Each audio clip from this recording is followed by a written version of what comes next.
Welcome. So, Algorand is based in Boston. You're in Boston. Are you in Boston? Yeah, I'm in my house right now because of quarantine, about 20 minutes north.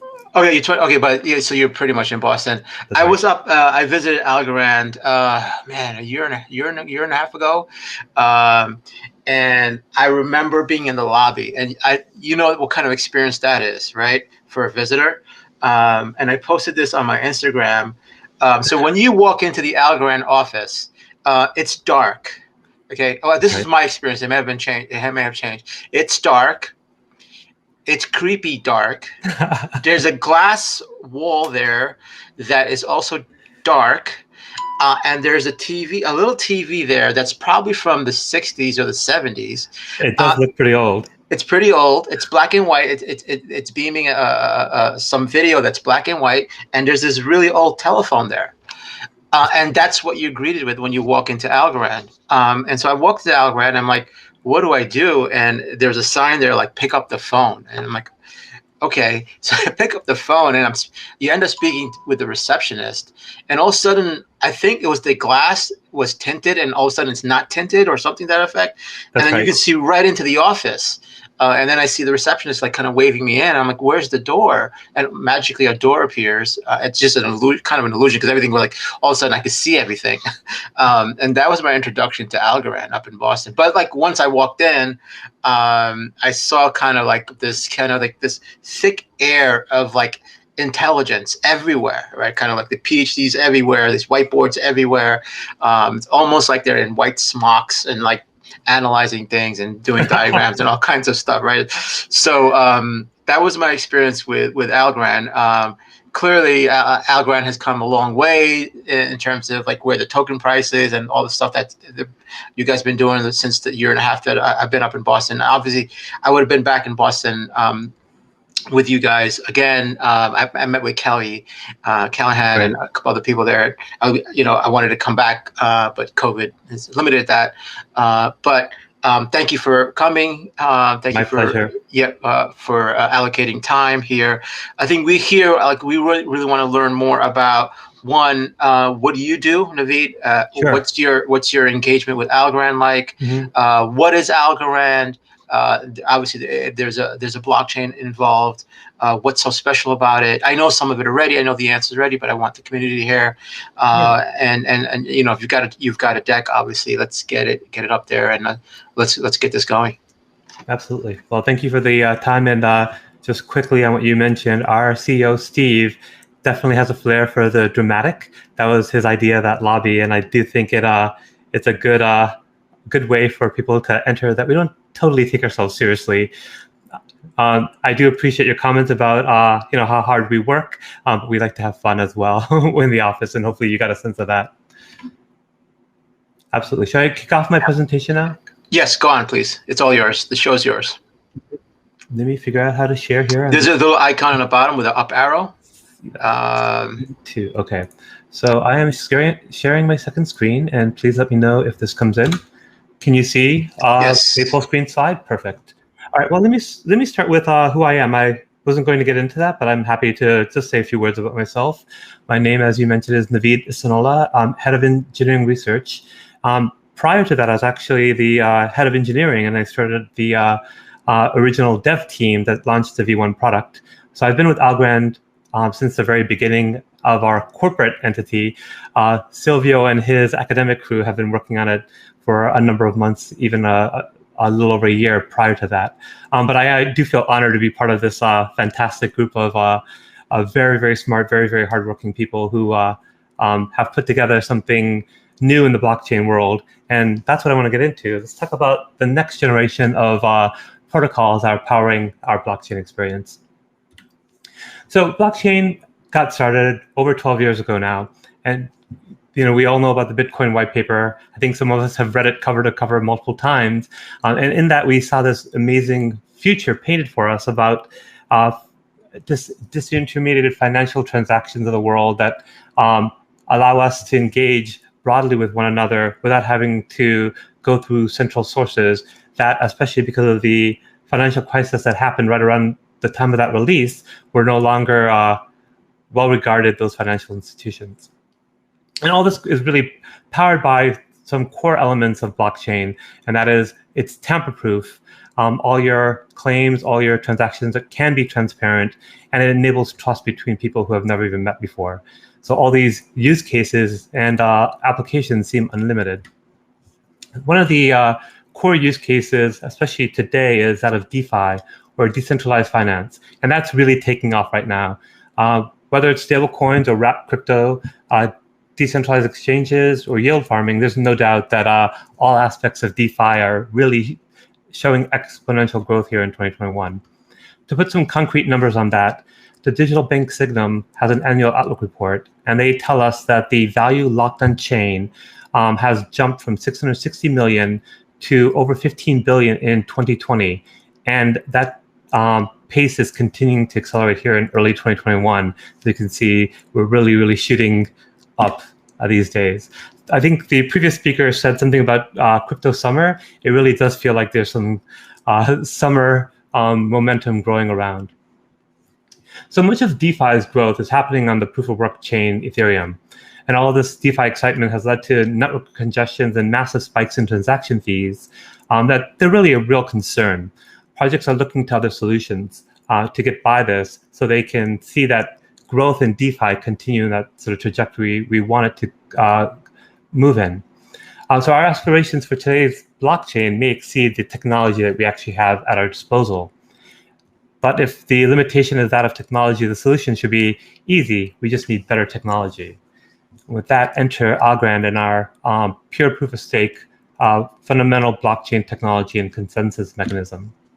Before I get into those details, I want to back up a bit and re-explain the sort of fundamental challenges of blockchain. There's really two core elements. The first is connecting a chain of blocks together in a way that's safe and unbreakable. This is really quite straightforward and is solved using 50-year-old technology called hashing that's been used and tested in many domains. The real hard problem here is how do you determine how to pick that next block?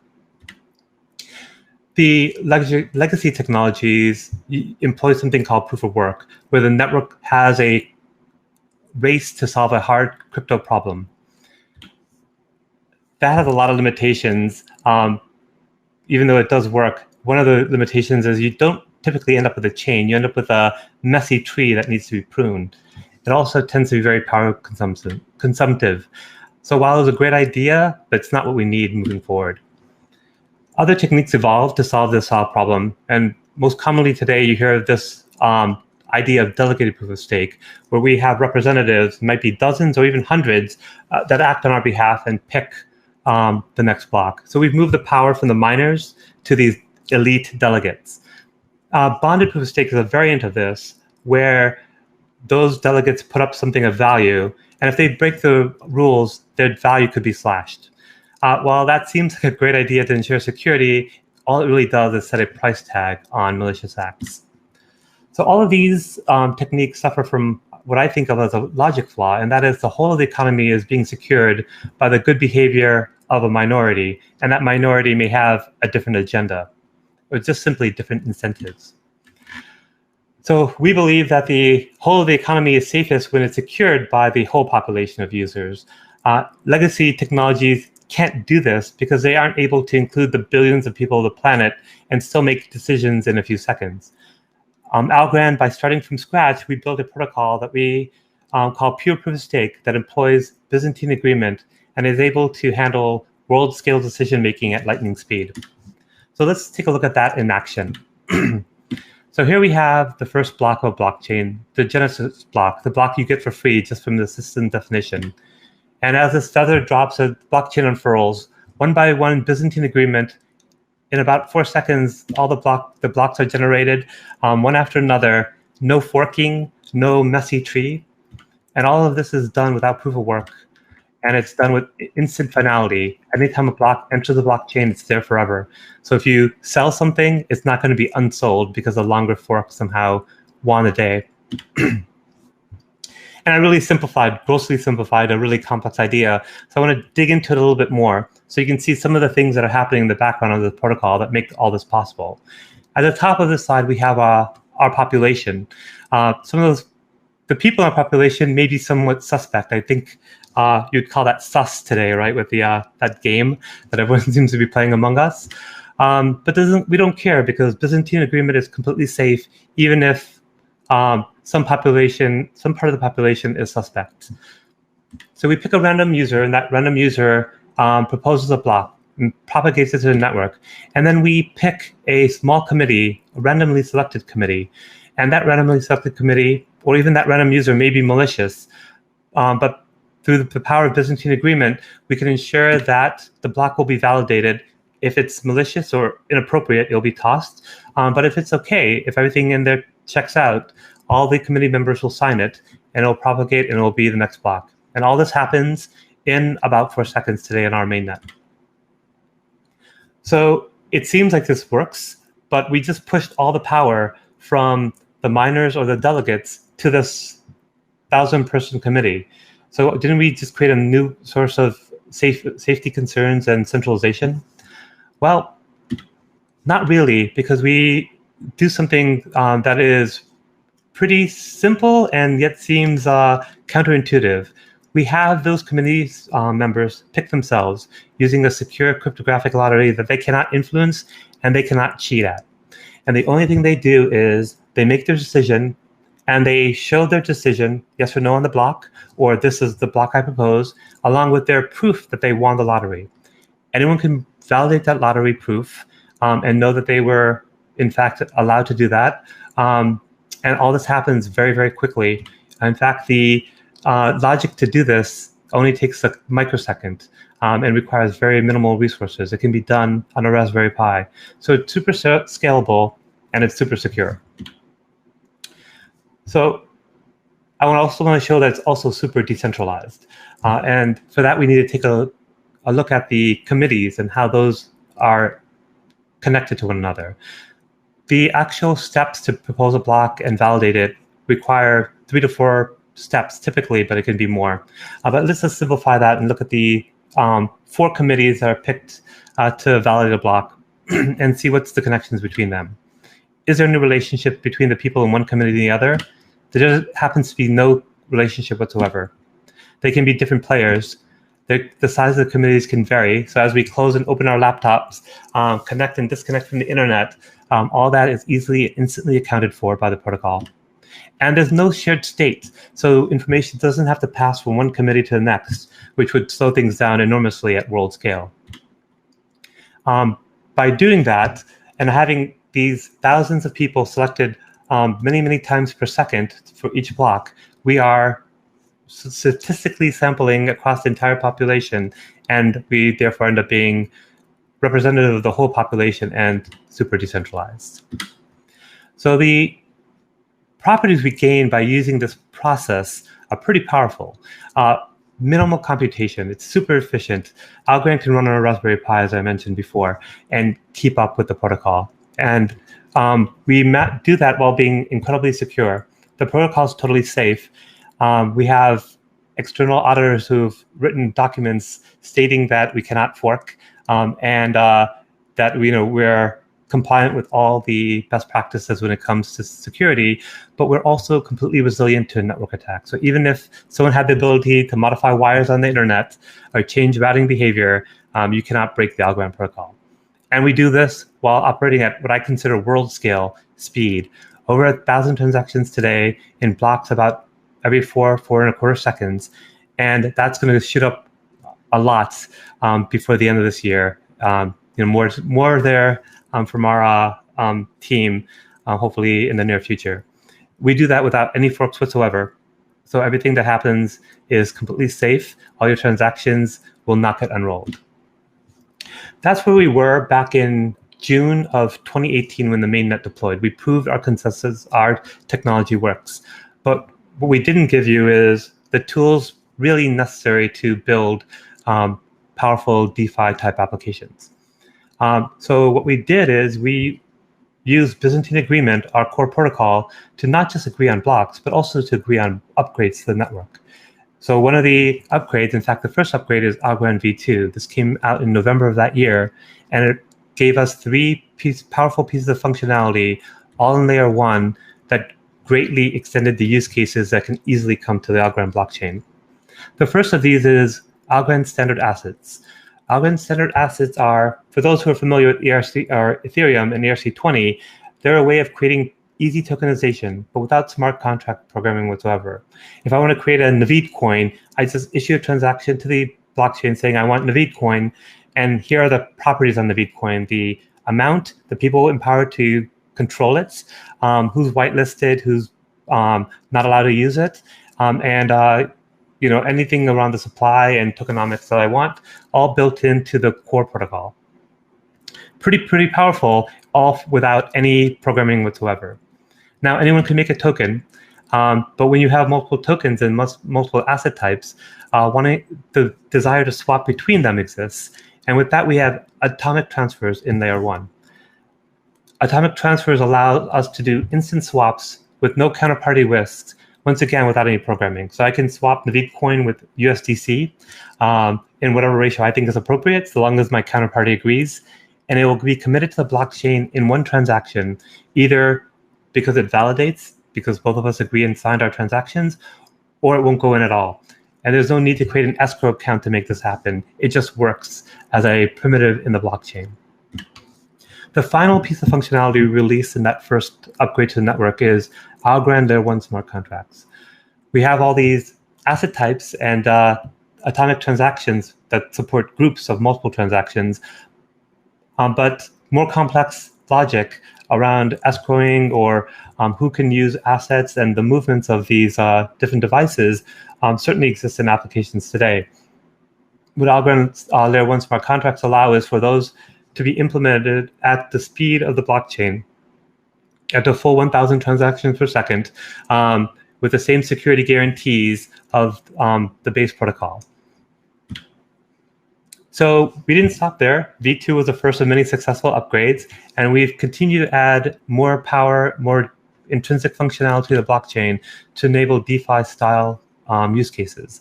Another one I like to talk about here is this concept of rekeying. Rekeying is, in a normal blockchain account, you have a spending key or private key and a public key, which tends to be a public address on the network. Anyone can send stuff to that public address because it's well known. But if I lose my account, or rather if I sell my account and all the assets in it to someone else, it's hard to guarantee to them that I destroyed that private key and they have the only copy. With rekeying, they can change the locks. And now they have complete control and guarantee over the ownership of that account without the public address changing at all. So if it was a corporate account, for example, you could continue sending money to Naveed Inc., even if Naveed Inc. was sold off to a different company and it now has different owners.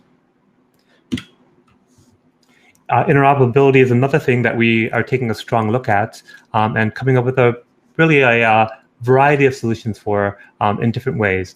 We think that public permissionless, like our mainnet, is the primary and best place for most applications, but we do recognize that there are use cases where private or permissioned may make sense. You may need control over your validators. You might need fine control over information revealing who has access to what can be seen. You may even, for the sake of regulatory or legal guidelines, have to restrict information storage to certain continents, certain countries. And all these lend itself to a private instance of a network. However, if you have value locked in a private domain, you may still want to be able to occasionally interact with the larger markets that are available in the public chain. And for that, we have created this concept called cochains. A cochain is, you could think of it as an intelligent private instance that is able to cryptographically communicate with the mainnet to allow assets and value, excuse me, there's a build there that shouldn't have been, to transfer over safely and securely. So on our left, we have one cochain, and on our right, we have potentially another cochain. And the spy over on the cochain B does not have visibility into cochain A if he does not have authorization to access it. They're completely segregated. However, they may want to send value back and forth, as I mentioned. So how can we do that? Well, we allow the mainnet here to act as an intermediary in the middle. And the mainnet can do this cryptographically without having that value or those assets be publicly visible. So I have, of course, the Mona Lisa in my house, and I'm going to sell it to someone over in cochain B. And the mainnet will ensure that transaction goes through, and will also ensure that I can't sell the Mona Lisa twice to another poor person who may not be aware of my attempted malicious act. We also, of course, support other interoperability strategies, including full interoperability support for legacy blockchains using things like hash time lock contracts. And we have additional smart ways to connect with the new crop of blockchain protocols that have more intelligent interoperability stories, multi-chain, multi-asset concepts. So hopefully here I've convinced you that we are getting to a point where blockchain technology is now meeting, or at least beginning to meet, the promise of the blockchain that we heard about back in when Bitcoin started. World scalable, certain, safe, energy efficient, which I think is becoming more and more important, and extensible, and we can add capabilities to it every single day. So thank you very much for listening to me give you this very, very fast overview of Algorand, our technology, next generation blockchains with instant finality, easy tokenization, atomic transactions built into the layer 1. And if you want to find out more, you can find out more at developer.algorand.org. And I would be happy to take any questions that you might have now too. Okay, Naveed, that was fantastic. Thank you so much. Quick question, your favorite DeFi application on Algorand currently? What do you like right now? Yeah, there's a number. So one of the things about Algorand I think is really cool, I mentioned, is atomic transactions. With that, it's possible to build DeFi swaps and DEXs that are instantaneous, that don't require escrow. And I've seen some very innovative approaches to that start to crop up. Most of these are in beta right now, but hopefully you'll see some of these get released soon. And I think it'll be really exciting to see these instantaneous DEXs that settle without an escrowing middleman. Okay, but what about right now in production? What's there that you feel like is something that's really leveraging all of the capabilities? I mean, like, for example, the rekeying thing is very interesting. Right. And you gave a hypothetical example of an M&A situation, and you know.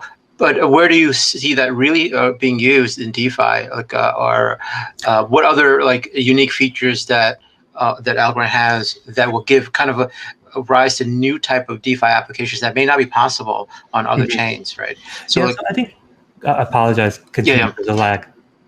So like, I can't rekey on Ethereum, I can rekey on Algorand, therefore, what can I do with DeFi that might be different? Do you have some examples or scenarios? Sure.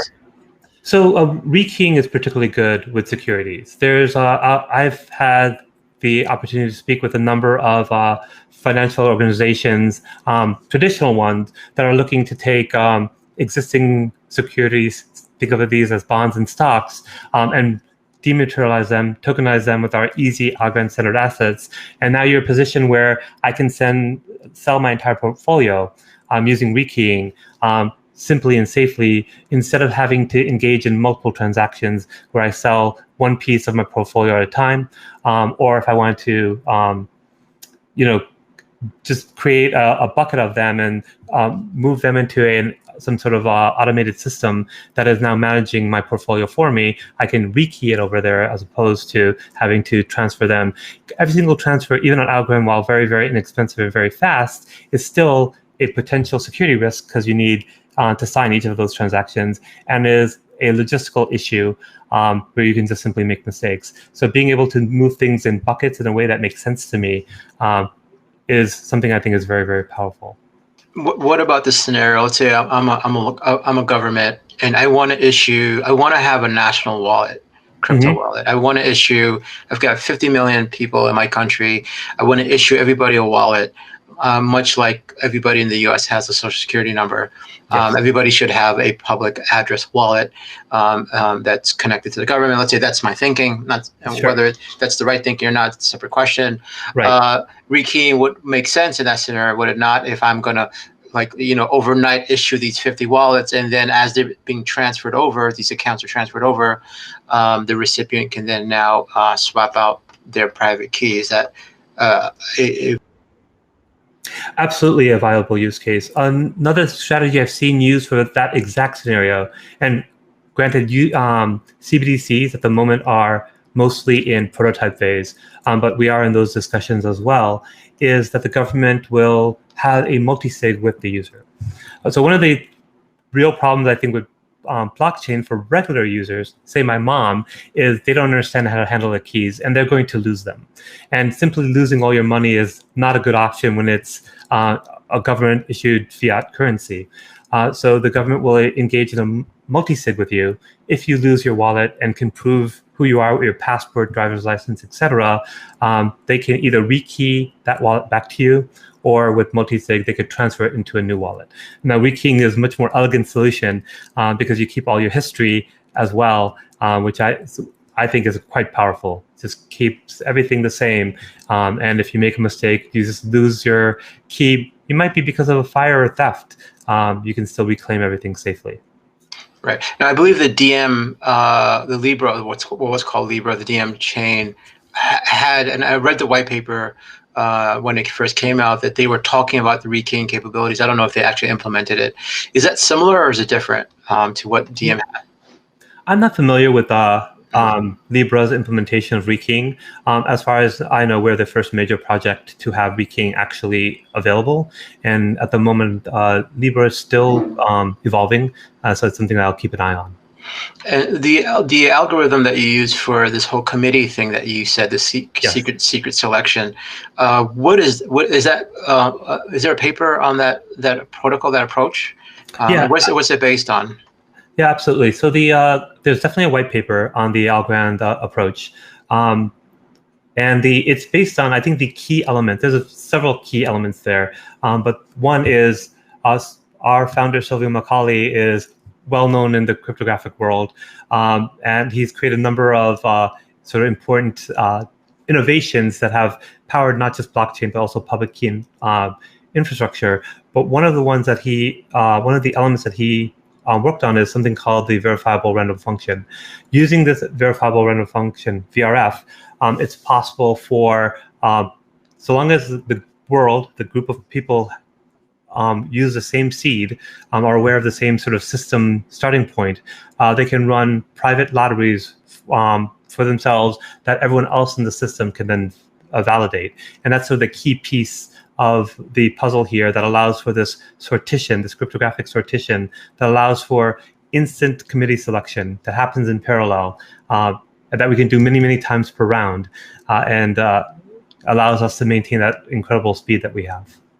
Right. And Silvio has his hand in zero knowledge proof, right? He does, that's right. Can you talk a little bit about that? Like, what's his role? What was his role in that?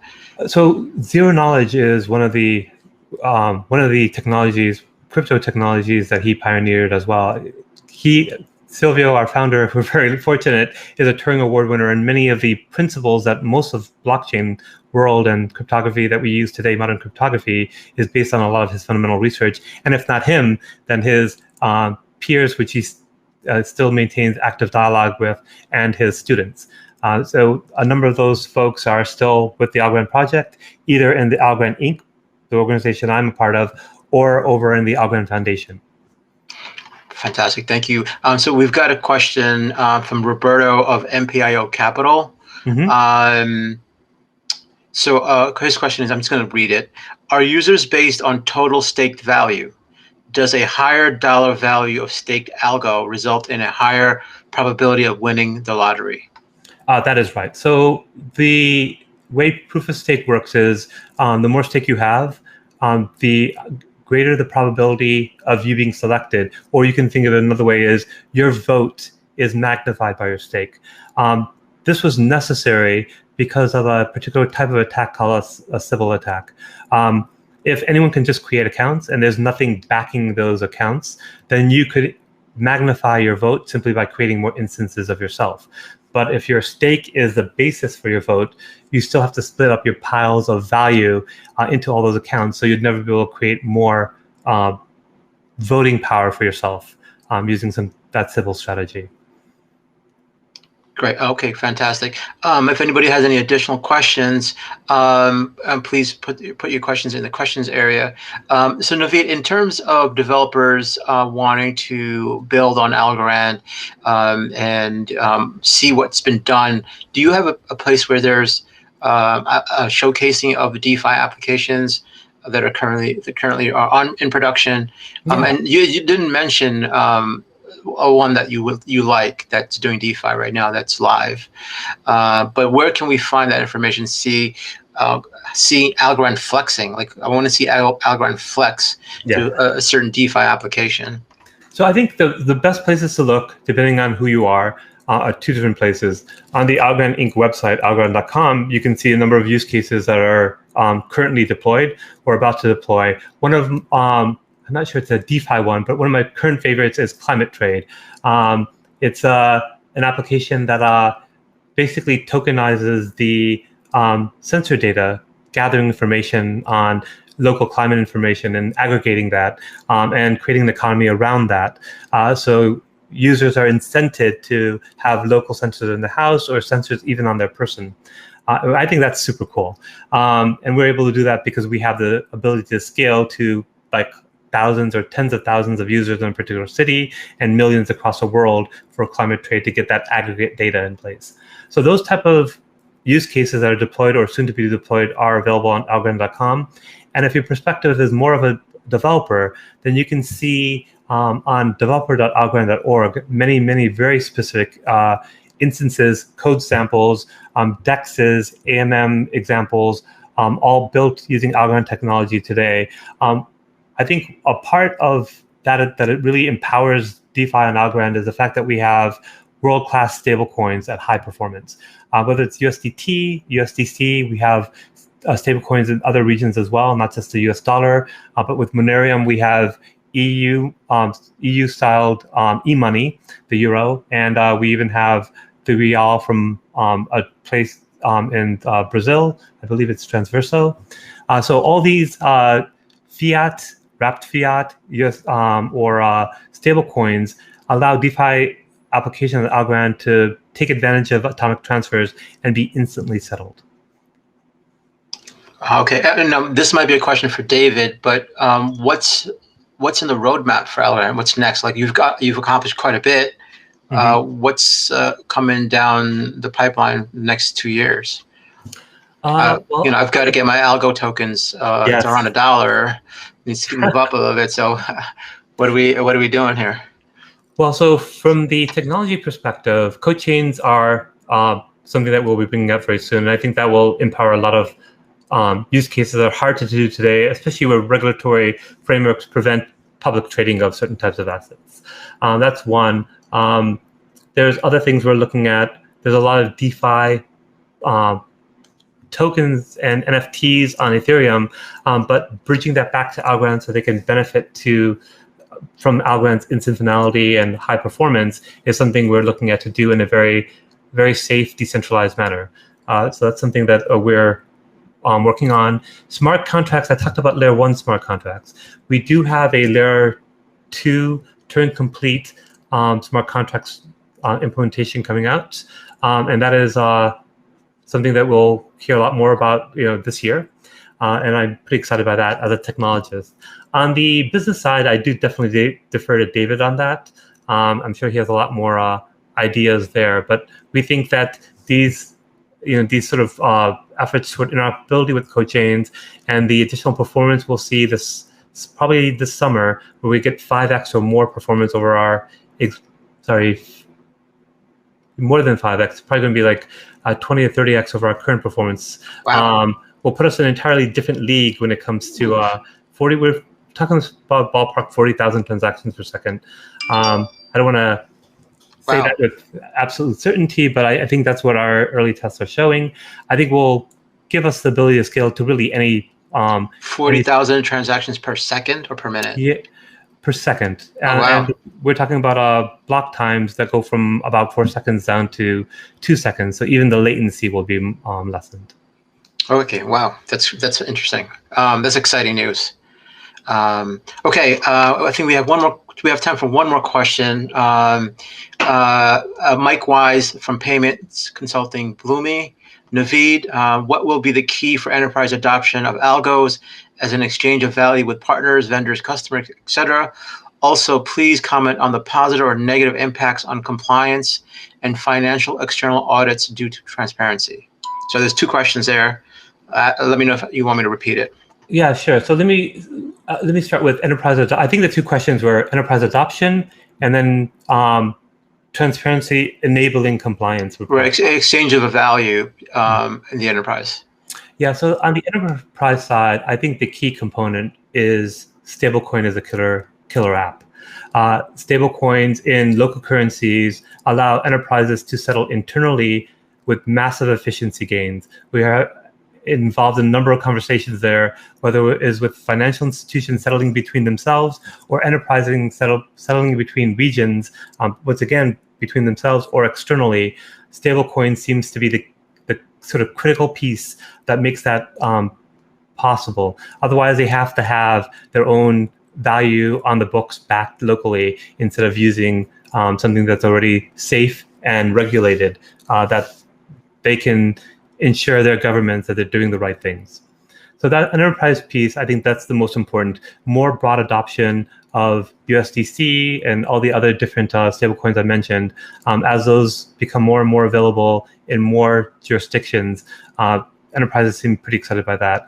Enterprises are also very excited by easy asset tokenization when it comes to their securities, when it comes to their stocks, their bonds, and other elements that they have. Dematerializing that. A limiter there for them on that piece is the legal framework needs to be around to support taking an existing asset and then legally dematerializing it into a token so it can be traded and sold. So I'll pause on that one. I think that's a good place for enterprise adoption.